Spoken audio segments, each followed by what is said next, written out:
The big glass doors of the five-star hotel opened slowly. Soft music played in the background. Expensive perfume filled the air. The floor was shiny like a mirror, and the walls had golden lights.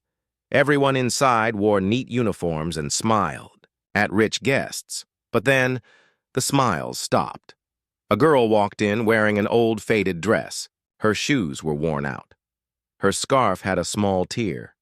People looked at her from head to toe. "Who let her in?" a waiter whispered. "She looks like a beggar." Another laughed. The girl heard it. But she didn't say anything. Her name was Ariba. She was around 24 years old. Her eyes looked tired, but they were sharp. Her hands were rough, but strong. She held her small brown purse tightly and walked straight to the front desk. The receptionist was a young man with styled hair and a fake smile. But when he saw Ariba, his smile disappeared. "Yes," he said rudely. "I want to see a room," Ariba said softly. The man laughed. "Sorry, we're full." "I just want to see it. We're full." "You can try some budget hotels down the road." People standing in the lobby stared at her. Some even took pictures. Ariba looked at the receptionist one more time and asked, "Can I speak to the manager?" The man raised his eyebrows. "And who are you? Some big businesswoman?" he mocked. Before Ariba could answer, the manager came out from a glass office. He was tall, wearing a black suit, and had a proud look on his face. He walked over and asked the receptionist, "What's the problem?" "She's asking to see a room," the man said with a smirk. The manager looked at Ariba with cold eyes. Then he said firmly, "Sorry, madam.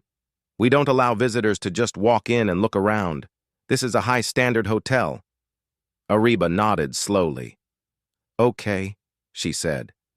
"Thank you." She turned to leave. But just before she stepped out, she looked back and smiled. Not a weak smile. It was calm, quiet, and a little strange. The smile made the manager feel something. But he shook it off. Outside the hotel, Ariba took a deep breath.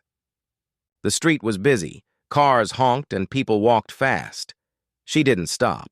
She kept walking until she reached a small side street.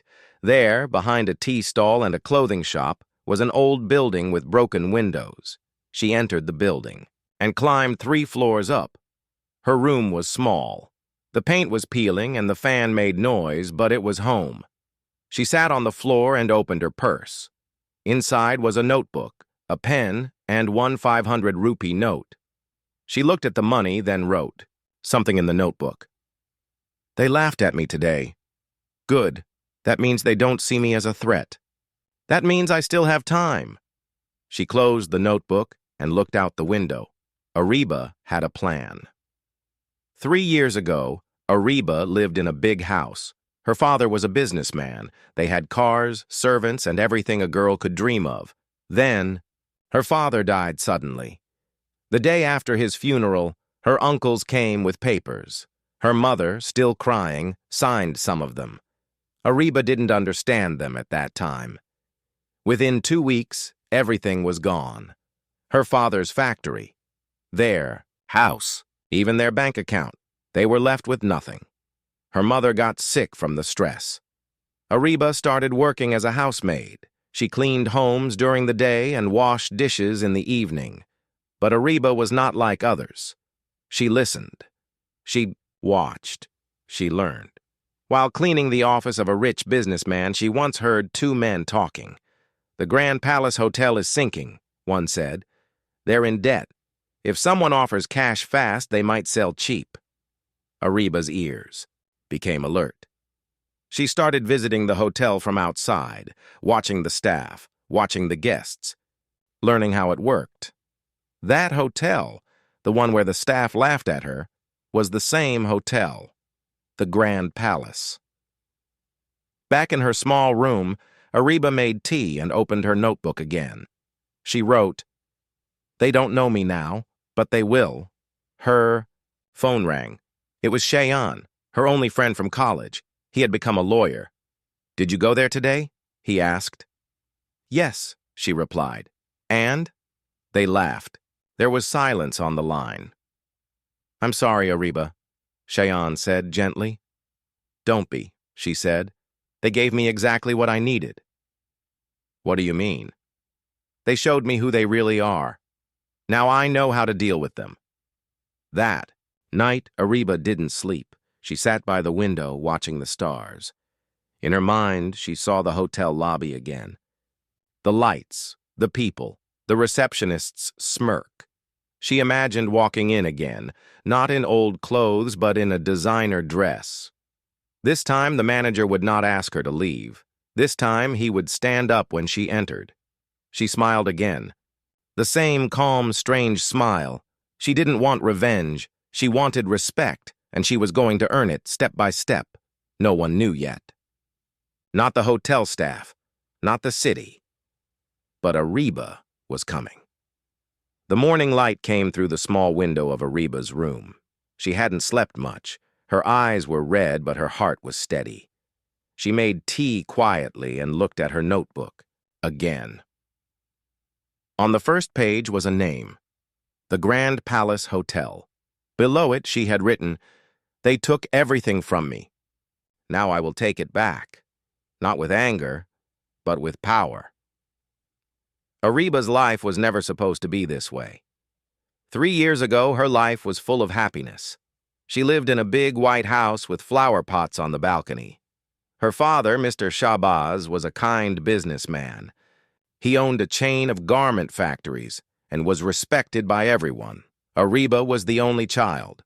Her mother, Natsia, stayed at home and loved to cook. They had family dinners every night. On weekends, they watched old movies together. Life was simple. Life was good. Then came the storm. One cold evening, her father came home late. He looked tired and pale. Ariba asked if he was okay. "I'm just a little tired, Beta," he said with a weak smile. But the next morning, he didn't wake up.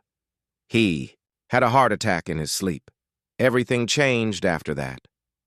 At the funeral, Ariba cried in silence. Her mother fainted. And while friends gave kind words, some faces were fake, especially the relatives. 2 days later, Ariba's uncles came with lawyers and papers. "This is just to manage the business till things settle," one of them said. Her mother, broken and confused, signed the documents. They didn't know that those papers were a trap. Within weeks, their bank accounts were frozen. The house was sold. The factory was transferred to someone else's name. All the money disappeared. "We were cheated," Natsia said, holding her head. "By our own blood." They had no proof, no support. Only Cheyenne, Ariba's college friend, tried to help. But he was still a student back then. They moved to a rented room in an old building. Natsia fell sick. Her heart was weak. Ariba left college and started working, first as a cleaner, then as a dishwasher. Every day was a struggle. She cleaned people's houses that looked just like the one she used to live in. She ironed clothes for ladies who once came to her home as guests. Sometimes, she cried in the bathroom quietly, but she never showed her pain outside. One day, while cleaning an office, she overheard 2 businessmen talking. "I'm telling you," one said, "the Grand Palace is going down." "Really?" the other man asked. "That place looks so rich." "Looks, yes, but inside it's drowning in debt." Ariba froze. She remembered the hotel. It was the same one her father once took her to on her birthday. She remembered the lobby, the lights, the smell of flowers. Her father once said, "Someday maybe I'll invest in a place like this." She smiled at the memory. That was the first time she thought, what if I don't just visit the hotel? What if I own it? She knew it sounded crazy. She had only a few thousand rupees in savings. She didn't have a degree or business experience, but she had something more powerful, a reason. She started reading at night, books on business, real estate, hotel management. She watched videos on YouTube and took free online classes. She wrote notes in her notebook every night. Slowly, a plan began to take shape. She called Cheyenne. By now, Cheyenne had become a lawyer and worked at a small firm. "I need your help," she said. "I'm always here," he replied. "I want to buy a hotel." There was silence. Cheyenne laughed. "Are you serious?" "Yes," Ariba said calmly. "Very serious." Cheyenne didn't laugh again. He knew Ariba too well. If she said something, she meant it. "Okay," he said. "Tell me everything." Ariba told him what she had learned. The hotel's owner was old and tired. Business was low due to online bookings and new competition. Staff was unhappy. The building looked rich but needed repairs. And most important, no one wanted to buy it because of its hidden debts. But if someone can offer fast money, Ariba said, they might agree to sell. Cheyenne nodded. "But how will you get the money?" "I'll find investors," she said. "Silent ones. I have a few people in mind." "Are you sure about this?" Ariba looked at him. "I lost everything without a fight. This time, I will fight."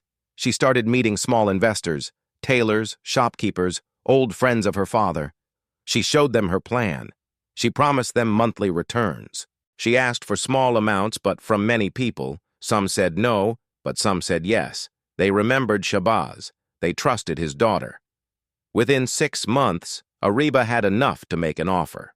Not a big one, but fast, full cash.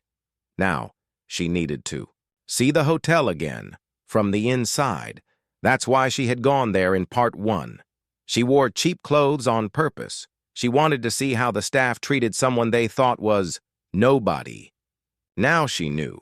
They judged her, laughed at her, looked down on her, and that gave her the final push. That night, she told her mother the truth. "I'm going to try something big, Ami," she said. Nasia looked at her daughter's face. It wasn't the face of a girl anymore. It was the face of a warrior. "I don't want revenge," Ariba said. "I want dignity." The sun was high in the sky when Ariba reached the office of Mr. Naveed, the tired owner of the Grand Palace Hotel. His office was not inside the hotel. It was in an old building just a few streets away. Ariba sat outside the office for a moment and took a deep breath. "This is it," she whispered to herself. "This meeting can change everything." She walked inside, holding a brown folder tightly in her hands. Her heart beat fast, but her face was calm. She had practiced every word she wanted to say. Mr. Naveed was a man in his late 60s. His eyes looked sleepy, and his shoulders were bent with stress. Papers were scattered across his table. He looked up when Ariba entered. "Yes?" he asked, not recognizing her. "My name is Ariba Shabazz," she said. "I would like to discuss your hotel." He raised an eyebrow. "You want to book a room?" "No," she said. "I want to buy it." There was silence for a few seconds.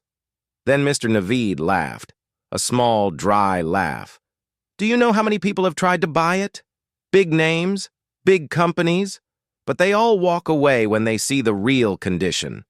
"I won't walk away," Ariba replied. Mr. Naveed leaned forward.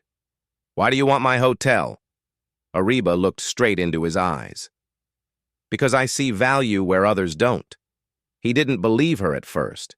He looked at her simple, clothes and young face. "Who is backing you?" he asked. "I am," Ariba replied. "Where is your money coming from?" "Private investors, silent partners, people who believe in me." She opened her folder and handed him a letter with the offer. It wasn't a big number, but it was full cash, and fast. He read it twice. "This is surprising," he said softly. Ariba spoke again. "I know the building needs repair. I know business is slow, but I have a plan. I'm not here to cheat you. I'm here to save your legacy." Mr. Naveed sighed. "What's your connection to this hotel?" Ariba paused. "My father once brought me here on my birthday," she said. "He said this place was special. So am I." That evening, Mr. Naveed didn't give an answer. He said, "Let me think." Ariba nodded and left the office. Her hands were shaking, but she didn't show it. Outside, she called Cheyenne, her lawyer friend. I gave him the offer, she said. Did he accept? Not yet, but I think he's thinking about it. That night, Ariba sat near the window again. She looked at the stars and whispered, "Please, Abu, help me from up there." She opened her notebook and reviewed her plan again. Ariba's secret plan: buy the hotel at a low price using funds from small investors, train the staff with kindness and discipline, renovate the weak parts of the hotel slowly using local materials, turn the hotel into a story of change, second chances and respect, invite media and influencers to share the story, give jobs to poor girls, especially those who had no support. I don't just want to run a hotel, she wrote. I want to build hope. 3 days passed. No call came from Mr. Naveed. Ariba started to lose hope. Maybe he laughed at her after she left. Maybe he showed her papers to someone else. Maybe he didn't believe in her at all. But on the 4th morning, her phone rang. Unknown number. She picked up. Miss Ariba? Yes? This is Mr. Naveed. Come to my office at 3 p.m. today. Bring your lawyer. He didn't say yes. But he didn't say no either. At 3 p.m. sharp, Ariba and Cheyenne walked into the office. Cheyenne wore a simple black suit. Ariba wore a plain blue dress, the same one she wore on her last birthday. Mr. Naveed had papers ready on his desk. I never thought I'd sell this place to someone your age, he said, but I also never met someone who reminded me of myself. When I was young, he looked at her one last time. You have courage, he said, and a clean heart. I hope you keep both. He signed the papers. Just like that, the hotel was hers. As they stepped outside, Ariba didn't cry. She smiled quietly. It wasn't just a hotel. It was her comeback, her voice in the world, her message to those who mocked her. You judged me by my clothes. Now you'll see what I can do. That night, Cheyenne brought biryani for Ariba and her mother. We have to celebrate, he said, smiling. Even her mother laughed after many months. You did it, Mary Betty, she said. Your father would be so proud. Ariba just hugged her and whispered, We're not done yet. At midnight, Ariba stood in front of the hotel again. This time, she wasn't wearing old slippers. This time, she wasn't scared. This time, she had keys in her hand. She stepped inside, the same golden lights, the same music, the same perfume in the air, and some of the same staff. But no one recognized her yet. That was okay, because tomorrow they would. The next morning, the Grand Palace Hotel looked the same on the outside. The big glass doors opened, the staff walked in, and the manager stood at the front desk with his usual bored face. But something had changed. No one knew yet that the girl they once mocked was now their new boss. Ariba stood quietly in the hotel's private office. The walls were dusty, the desk was old, but her eyes sparkled with hope. She placed a notebook on the table and whispered, This hotel will rise again, with heart. Her lawyer friend, Cheyenne, stood beside her. He smiled and said, Ready to meet the wolves? Ariba nodded. Let them come. Within an hour, the staff was called to the meeting room. They looked confused. Some whispered to each other. Why are we being called suddenly? Did someone get fired? The hotel manager, Mr. Arif, was the last to enter. He didn't look happy. Let's get this over with, he mumbled. Then the door opened. Ariba walked in, wearing a simple white shirt and black trousers, her hair tied back, holding a file in one hand and calm power in the other. Most staff didn't recognize her, but 2 waitresses gasped. That's her, one whispered. The girl, in slippers. Ariba stood in front of them and smiled gently. Good morning. I'm Ariba Shahbaz. From today, I am the new owner of the Grand Palace Hotel. Shock filled the room. Whispers turned into gasps. Some staff looked guilty. Others looked scared. Mr. Arif stared at her. You? he said in disbelief. You were just a guest, Ariba interrupted, who was insulted by your staff. Her voice was calm but sharp. She continued. 3 days ago, I came here in simple clothes. No one offered me a smile. No one showed me respect. Some even laughed at me. The room went quiet. She placed her hand on the table. I bought this. Hotel not just to run a business, but to change the way people are treated. A staff member stood up. Are we getting fired? Ariba shook her head. No, she said. No one is being fired. But from today, things will change. She took out a new rule book and placed it in front of them. New rules by Ariba. No judging customers by looks. Respect must be shown to everyone, rich or poor. Staff will be trained properly and treated fairly. Good work will be rewarded. Mistreatment or rudeness will not be accepted. A young cleaner clapped softly. Others followed slowly. Only Mr. Arif did not clap. He looked angry. After the meeting, Ariba walked through the hotel halls. Some staff smiled at her now, with respect. Others avoided eye contact. She didn't care. She had work to do. She met the housekeeping staff, the kitchen helpers, the front desk boys. She shook their hands, listened to their problems, and took notes. They had never seen a boss like this. In the evening, Ariba met with her 3 closest investors, people who had trusted her with their savings. They met in the small room she still lived in. There's progress, Ariba said. We've started the change. An older man named Uncle Yunus, who ran a tailor shop, smiled with pride. I knew your father, he said. You have his fire. They discussed renovations, painting, repairs, small steps first. Ariba's plan was not to waste money. Instead, she wanted to create emotional value, a story the media would love, a story that would bring customers not because of luxury, but because of kindness. But not everyone was happy. In a dark cafe across the street, Mr. Arif sat with a former hotel investor. This girl is dangerous, Arif said. She's changing everything. The man sipped his tea. She's young. She'll make mistakes.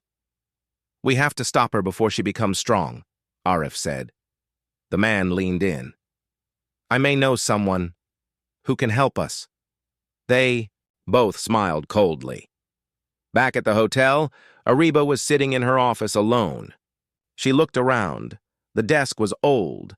The chair was broken, but her dream was brand new. She opened a brown box that she had kept hidden. Inside was her father's watch, the same one he wore every day before he died. She touched it gently and whispered, Abu, I'm one step closer. Suddenly, Cheyenne entered. There's a reporter outside, he said. What? She says she heard about the girl who bought the hotel where she was insulted. She wants an interview. Ariba's heart skipped a beat. This was it, the start of her story going public. Let her in, she said. The reporter was a young woman named Maham. She smiled politely and asked, Is it true what I heard, that you were insulted here and then bought the hotel? Ariba smiled. Yes. Why didn't you take revenge? Fire the staff? Ariba replied softly, Because I didn't want revenge. I wanted respect for myself and for others like me. The reporter looked impressed. She shook Ariba's hand and said, Your story will inspire thousands. That night, Ariba stood on the hotel rooftop. The city lights twinkled around her. Below the hotel was quiet, but inside it, change had already begun. She thought about everything. Her father's death, her mother's tears, her own silent struggle, and now, her first small victory. But she also knew, some people are watching, and not all of them want me to succeed. She closed her eyes, took a deep breath, and whispered, Let them come, I'm ready now. Ariba's interview was published online the next day. From humiliation to hope, Girl buys hotel that insulted her. The headline spread like fire. People across the city were talking. Some praised her courage. Some were shocked by her story. Some called her a dreamer. But not everyone was happy. In a dark room, the old investor, Mr. Babar, threw the newspaper on the table. "This girl is getting too much attention," he said. Mr. Arif sat across from him, looking nervous. "She's changing everything. Staff are loyal now. Guests are returning. People respect her." Mr. Babar's face turned cold. "That hotel should have been mine," he said. "I tried to buy it for years. But Naveed gave it to her. A girl with nothing." He leaned forward. "We need to break her before she becomes unbreakable." Back at the Grand Palace Hotel, Ariba walked through the halls. The walls were getting fresh paint. New lights were being fixed. The staff wore name tags now, clean uniforms and kind smiles. Even the reception desk had a new flower vase. Everything was improving. Ariba smiled as she watched two waitresses, giggling with a child guest. This was the hotel she had dreamed of. Simple, clean, kind. But that evening, something strange happened. A guest complained his room was dirty, the room Ariba herself had checked earlier that day. "It was clean," she told Cheyenne. "I checked everything." But when she went to see it again, it was a mess. The guest was angry. He left without paying. Cheyenne frowned. "Someone's playing games." The next day it happened again. Another guest. Another false problem. Ariba started to worry. This wasn't a mistake. This was a plan. Late at night, she checked the hotel's security cameras. She saw a shadowy figure entering the guest rooms quietly, doing something, then leaving. She zoomed in. It was one of the housekeeping boys, Rizwan. But he wasn't doing it alone. Ariba paused the footage. Standing next to Rizwan in the video was Mr. Arif. The next morning, Ariba called both of them into her office. She didn't raise her voice. She didn't scream. She simply showed them the footage. "Care to explain?" she asked. Rizwan looked scared. "I'm sorry. I was paid," Mr. Arif shouted. "This is nonsense." Ariba looked at him with sharp eyes. "You are no longer the manager," she said. He stood up in anger. "You can't do this." "Yes, I can. And I just did." He stormed out, red with rage. Rizwan begged her for mercy. "I made a mistake," he said. "I have a sick mother. I needed money." Ariba sighed. "You won't be fired, but you'll work under supervision. One more mistake, and you're out." Rizwan nodded, crying. That night, Ariba sat with Cheyenne. "I know Arif isn't the real enemy," she said. "Someone bigger is behind this." Cheyenne nodded. "It's Mr. Babar. He's been trying to buy this hotel for years." "Then he's not done yet," Ariba said. "He'll strike again." 2 days later it happened. A health inspector came. He found insects in the kitchen, even though the kitchen had just been cleaned. "Shut it down for 3 days," the inspector ordered. Guests began to cancel their bookings. The media that once praised her now questioned her. Was it all just a show? Is Ariba's hotel failing? She didn't cry. But that night, Ariba stood on the rooftop alone. The same place where she once smiled with hope now felt heavy. Her mother brought her tea. "You did nothing wrong," she said softly. "But still I'm being punished," Ariba replied. Her mother touched her shoulder. "Even the moon has to pass through darkness to shine." The next day, Ariba made a bold decision.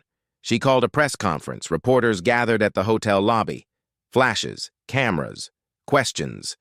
Is the hotel closing? Was it all a fake story? Why did the kitchen fail inspection? Ariba stepped forward, calm, strong, clear. "Yes, we had a setback. But no, we are not closing. We're fixing it." She looked into the cameras, and I know this wasn't just an accident. This was planned sabotage. Gasps, whispers, she continued. "But I'm not here to blame. I'm here to rebuild. Because I didn't come this far to give up now." Her words reached hearts. Social media began to support her again. Stand with Ariba started trending. Young girls posted her quotes. Customers returned slowly. People brought flowers to the hotel lobby, and one note was left on the desk. You may be young, but you're teaching the whole city how to fight with grace. But in a faraway office, Mr. Babar broke a glass in anger. She's not breaking, he said. His assistant asked, should we try something bigger? Mr. Babar looked at him coldly. Yes. Now we attack where it hurts the most. That night, Ariba was looking at old photos of her father. She missed him more than ever. I wish you were here, she whispered. Then her phone rang. It was Cheyenne. His voice was tense. Ariba, your mother's gone missing. Ariba's heart stopped. Her phone slipped from her hand. She looked at the empty chair across the room, the same chair where her mother had been sitting just an hour ago. Now it was cold, silent, gone. Cheyenne's voice came again on the phone. I've called the police. We're tracking the area. But Ariba... This wasn't a normal disappearance, Ariba whispered. It was a warning. Within minutes, the hotel turned into a search base. CCTV footage was checked. One camera caught a black car waiting near the back alley of the hotel. Her mother had gone out to buy milk. She never returned.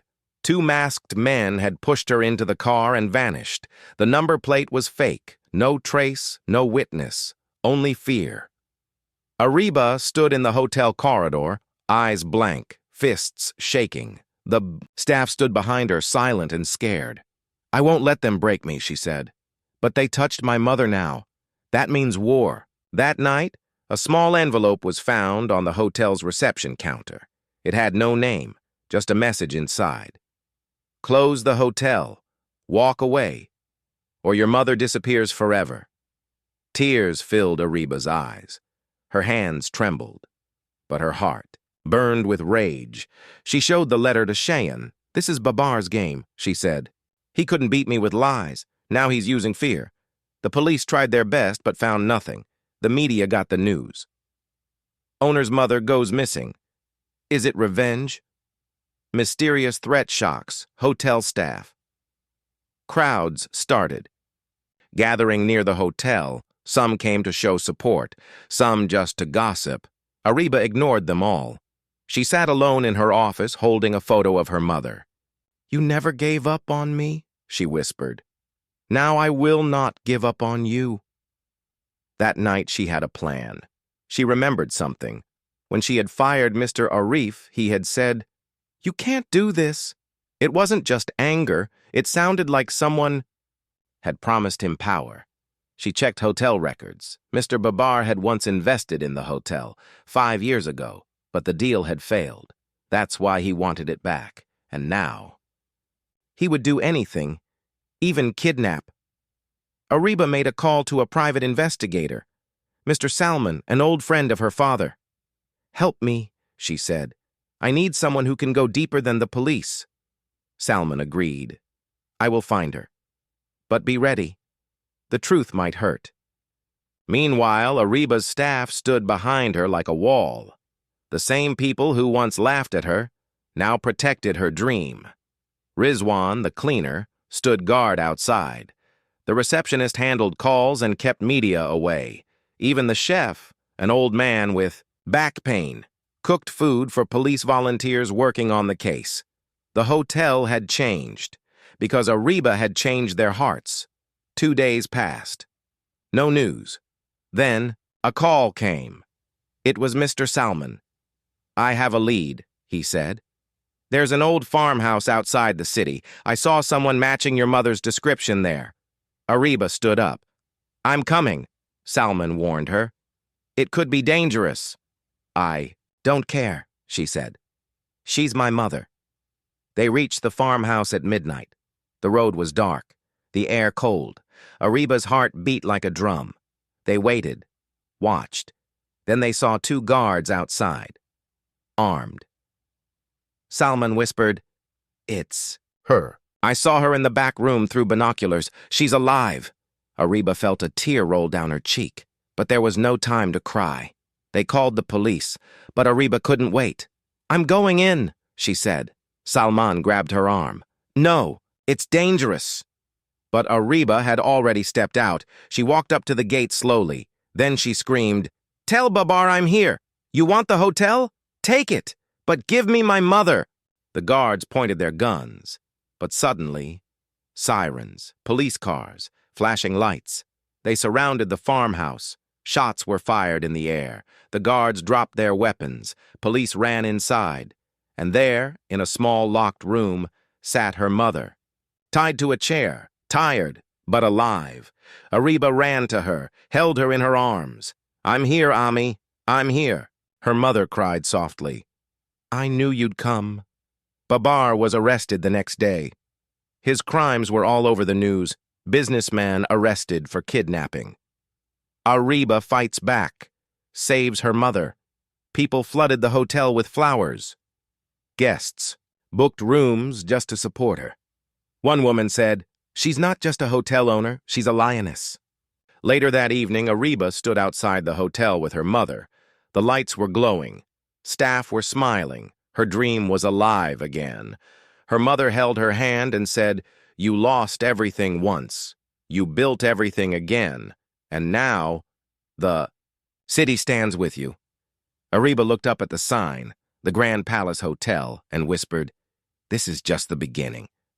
It had been 1 week since Ariba saved her mother. The hotel was full again.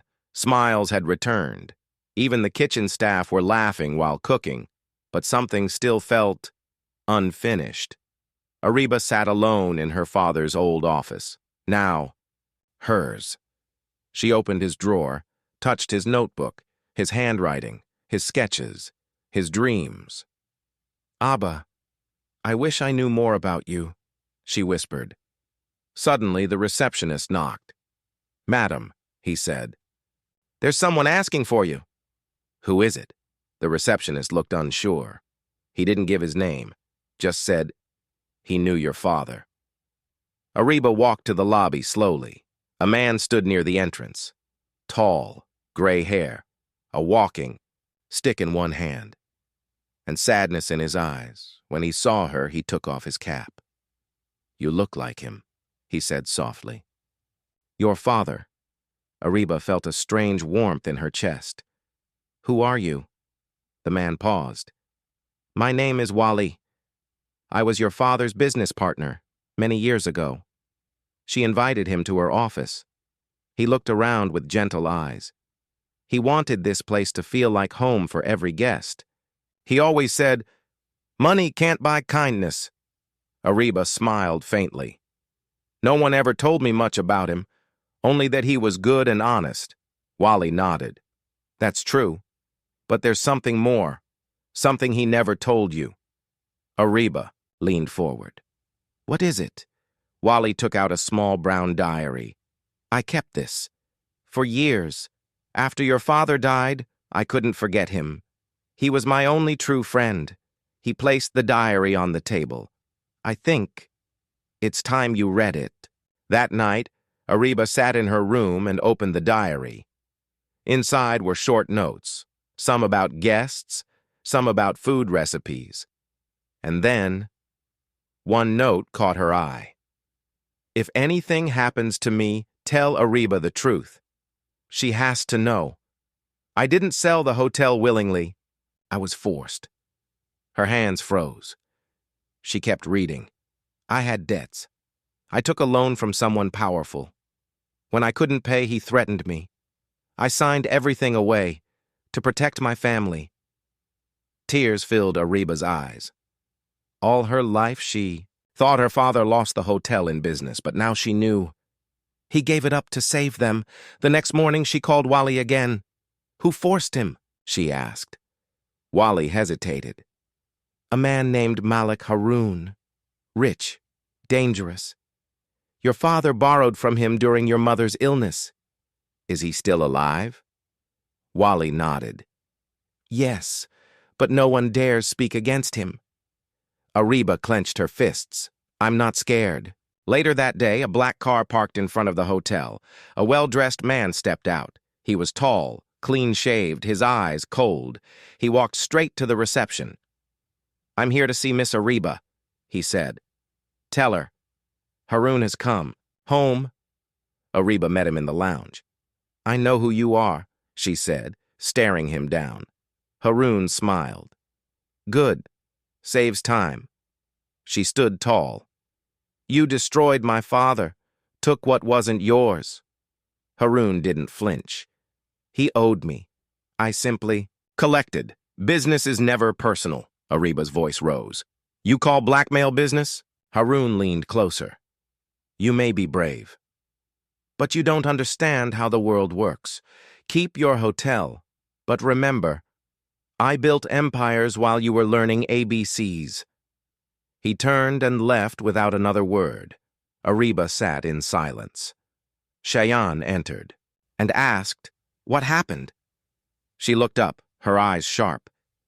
"He still thinks he owns this city." Cheyenne said softly, "Then let's show him he doesn't." Ariba called a meeting with her team. "We're going to dig up every document from the past. If my father signed under pressure, if there's even one illegal move, we'll fight." The staff agreed. They searched old files, legal papers, even spoke to former workers who remembered her father. Days passed. Finally, one old document was found in a dusty storage box, a loan agreement signed, but the interest rate was illegal. Even in court, it would be considered a trap.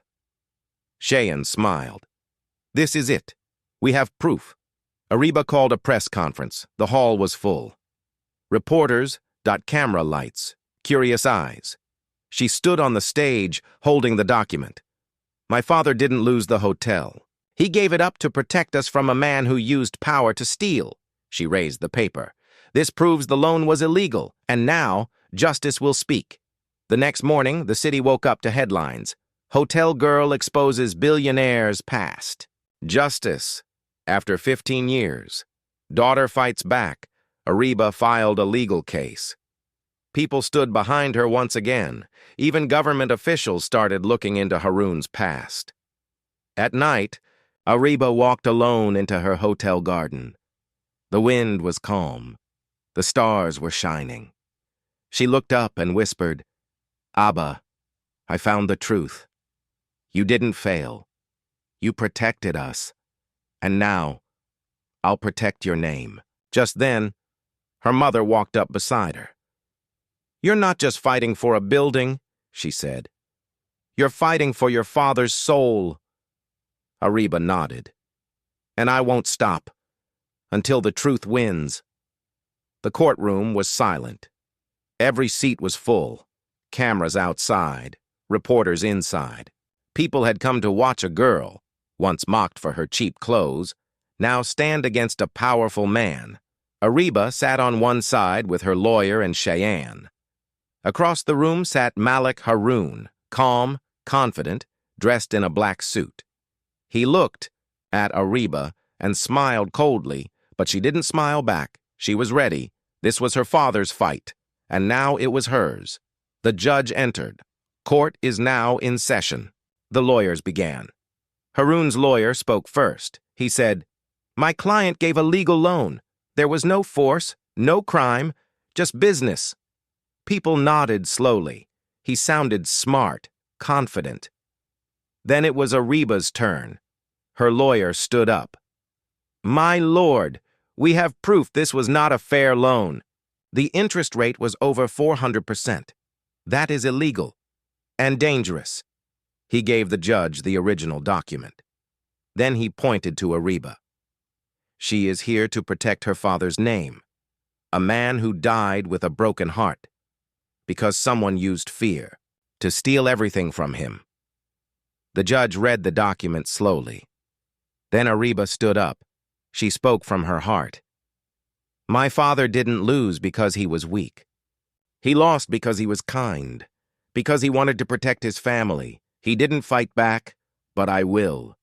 Tears filled her mother's eyes. Even some people in the courtroom were emotional. Then came the twist. Mr. Wally, her father's old friend, was called as a witness. He told the court how he had seen Haroon threaten Ariba's father. I begged him to report it, but he said, "My daughter is more important than a hotel." The room went quiet.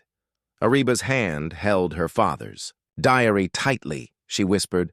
"I won't let his sacrifice be forgotten." The judge took a short break. The whole city waited. Then, he returned with his decision. The judge said clearly, "This court finds that the loan given by Malik Haroon was illegal and exploitative. The hotel ownership was taken under pressure. This property, the Grand Palace Hotel, legally belongs to Mr. Aslam's family, to his daughter, Ariba Aslam." Ariba froze. The courtroom exploded with emotion. People clapped. Cheyenne hugged her. Her mother cried, covering her face with her dupatta. Haroon sat in silence, shocked, speechless. His power had failed, because truth had won. Outside the court, dozens of people gathered. They held signs, "Justice for Ariba." The girl who fought back TV channels broadcasted the news, "Young woman wins hotel battle, truth beats power." Later that night, the hotel staff arranged a small event on the rooftop. Lights, music, flowers. Guests clapped as Ariba walked in with her mother. Cheyenne held her hand proudly. Rizwan, the cleaner, handed her a letter. It said, "Once you were the girl in cheap clothes. Now you are the queen of this palace." Ariba smiled. "I never needed rich clothes to be rich inside." She stood in front of the crowd and said, "When I first walked into this hotel, people laughed at me. I had no fancy clothes, no powerful name. Just a broken past and a big dream.